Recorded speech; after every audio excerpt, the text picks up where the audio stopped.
కలుగునుగాక. అనుదినము దేవుని వాక్యాన్ని వీక్షిస్తున్నటువంటి మీ అందరికీ ప్రభువైన యేసుక్రీస్తు నామములో వందనాలు తెలియజేస్తున్నాను.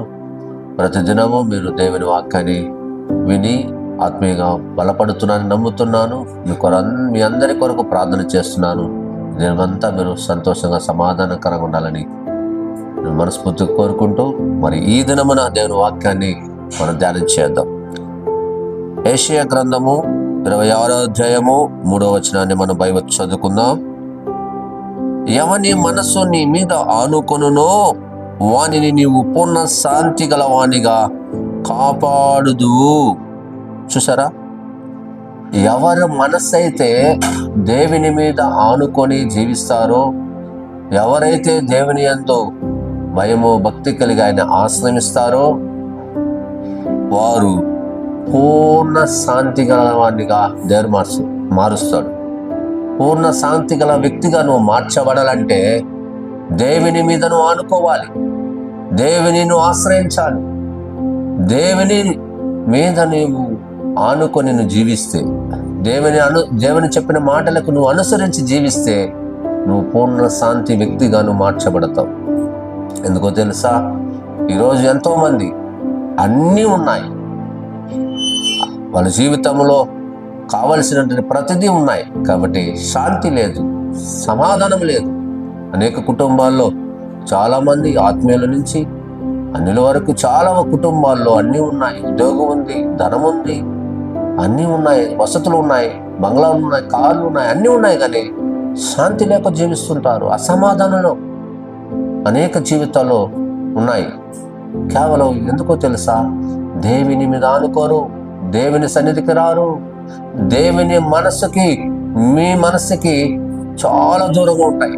కాబట్టి ఎవరి మనసు అయితే దేవుని మీద ఆనుకుంటాదో, దేవుని అనుసరిస్తారో, దేవునికి లోబడతారో ఆయన వారిని పూర్ణ శాంతి గలవానిగా మారుస్తాడు. కనుక ఈ మాటలు వింటున్న మీ జీవితంలో అన్నీ ఉన్నా అది మీకు సుఖాన్ని ఇవ్వదు. ఈరోజు మీకు కలిగిన దాన్ని బట్టి అనేకమైనటువంటి ఖరీదైన వస్తువులు ఉండొచ్చు, మీకు చక్కటి వసతులు ఉండొచ్చు, అన్నీ ఉండొచ్చు, కానీ అది నీకు సుఖాన్ని ఇవ్వదు, శాంతిని ఇవ్వదు, సమాధానం ఇవ్వదు.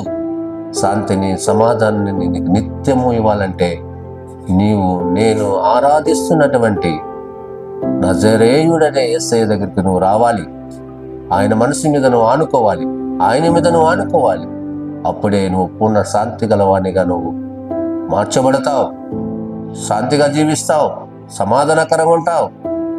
కాబట్టి ఈరోజు శాంతి లేకుండా, సమాధానం లేకుండా అనేక మంది త్రాగుడులకి, డ్రగ్స్కి, మద్యానికి, ఇదిగో స్త్రీ వ్యామోహంలో పడి చాలామంది అందులో సుఖము శాంతి ఉందని అనుకుంటూ ఉంటారు.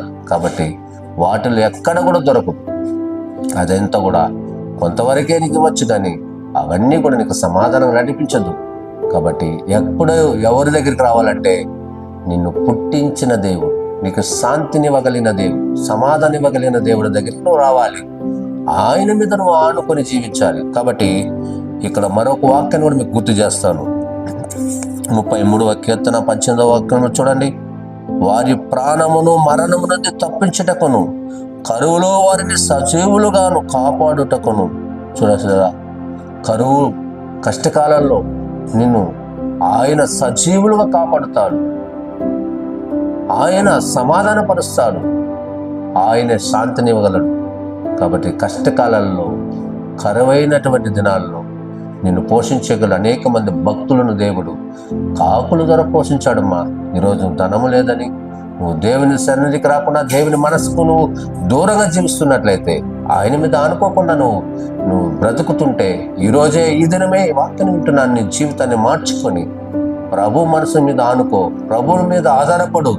దేవుని మీద ఆధారపడి నువ్వు బ్రతికితే, జీవిస్తే ఆయన నీకు సమాధానం ఇస్తాడు. నీ భర్తను మారుస్తాడు త్రాగుబోతు నుంచి. కాబట్టి ఈ మాటలు వింటున్నా నీవు ఆయన మీద ఆధారపడి నువ్వు ప్రార్థించు, స్తుతించు, విశ్వాసం ఉంచు. విశ్వాసము లేకుండా నువ్వు ప్రార్థించకుండా, నువ్వు స్తుతించకుండా, దేవుని సన్నిధికి రాకుండా, ఆయన మీద ఆనుకోకుండా నువ్వు అనేకమైన ఆశీర్వాదాలు, శాంతిని, సమాధానం కోరితే నీకు ఎలా వస్తుంది? దేవుని మీద నీ మనసును పెట్టి ఆనుకొని జీవించాలని దేవుడు ఈరోజు వాక్యము ద్వారా నేను హెచ్చరిస్తున్నాడు. కాబట్టి దేవునికి ప్రియమైన వారలారా, మీరందరూ కూడా దేవుని మీద ఆనుకోవాలని, అలా జీవించాలని ప్రభు పేరట మీకు అందరికీ నేను విజ్ఞాపన చేస్తున్నా. మీరందరూ కూడా పూర్ణ శాంతి కలవానిగా, నిత్యము మీరు సంతోషంగా, సమాధానకరంగా, మీరందరూ కూడా శాంతి కలవానిగా ఉండాలంటే నువ్వు ప్రభు మీద ఆనుకోవాలి. నువ్వు ఎవరి మీద ఆనుకుంటున్నావో నీకే తెలుసు, నీ హృదయానికి తెలుసు.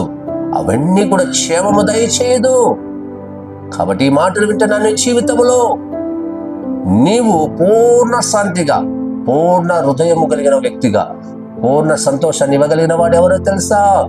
నీవు నేను ఆరాధిస్తున్న నజరేయుడైన యేసయ్య మాత్రమే. ఆయన మాత్రమే చేయగలడు.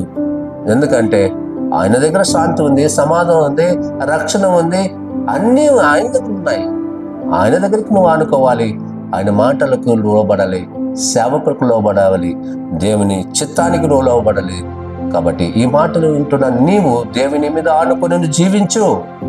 అప్పుడు చూడు నువ్వు ఎంత సంతోషంగా ఉంటావో. నీకేమీ లేకపోయినా పర్వాలేదు, నువ్వేమి కలిగి ఉన్నా పర్వాలేదు, కానీ పూర్ణ శాంతి కలుగా నిన్ను చూసి నీ పొరుగువారు, నీ బంధువులు, నీ స్నేహితులు చెబుతారు, నీవు దేవుని మీద ఆనుకుంటే నువ్వు సంతోషంగా జీవిస్తావు, శాంతి గల వ్యక్తిగా నువ్వు మార్చబడతావు, సమాధానకరంగా నువ్వు జీవిస్తావు. కాబట్టి ఈ మాటలు వింటే జీవితంలో నీవు ప్రభువు మీద ఆనుకోవాలని దేవుని మాటలను ఆనబెట్టి చెబుతున్నాను. ప్రభు మీద ఆనబెట్టి మీరు జీవించాలని, ప్రభు వాక్యానికి లోబడాలని, దేవుడిచ్చేటువంటి ఆ నిత్యమైన సంతోషాన్ని, సమాధానాన్ని మీరు పొందుకోవాలని ఆయన మనస్సుకు, నువ్వు నీ మనస్సుకు దేవుని మనసుకు కలవాలి. అందుకే దావీదు నా హృదయానుసారుడు అన్నాడు. దేవుని చిత్తమును చేయవాడు, దేవుని స్తుతించే వ్యక్తి, దేవుని ఆరాధించే వ్యక్తి, దేవుని మనసును దేవుని మనసును తెలుసుకున్నటువంటి వ్యక్తి దావీదు గారు. అలా నా హృదయానుసారుడని దేవుడే సాక్ష్యం ఇచ్చాడు. ఈరోజు నిన్ను బట్టి నువ్వెవరైనా సరే నువ్వు దేవుని మనసును నువ్వు కనుగొని దేవుని చిత్తము నువ్వు చేయాలి. నిన్ను బట్టి దేవుడు సాక్ష్యం ఇవ్వాలి, నిన్ను బట్టి సంఘము సాక్షి ఇవ్వాలి, నిన్ను బట్టి సేవకుడు సాక్ష్యం ఇవ్వాలి.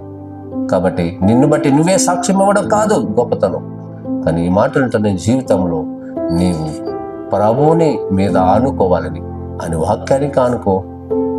నువ్వు శాంతి వ్యక్తిగా మార్చబడతావు, సమాధానకర వ్యక్తిగా నువ్వు జీవిస్తావు. నువ్వు ఈ లోకంలో ఆయన నిన్ను కాపాడుతూ నిన్ను బ్రతికిస్తావు. కాబట్టి ఈ మాటలు వింటున్న నీ జీవితంలో నీవు అలా ఉండాలి, వాక్యానుసారంగా ఉండాలని, దేవుని హృదయాన్ని, దేవుని మనస్సుకు నువ్వు దగ్గర అవ్వాలని ప్రార్థిద్దాం. ప్రభు ఈ మాటలు దీవించిన గాక. కళ్ళు మూసుకొని ప్రార్థించేద్దాం.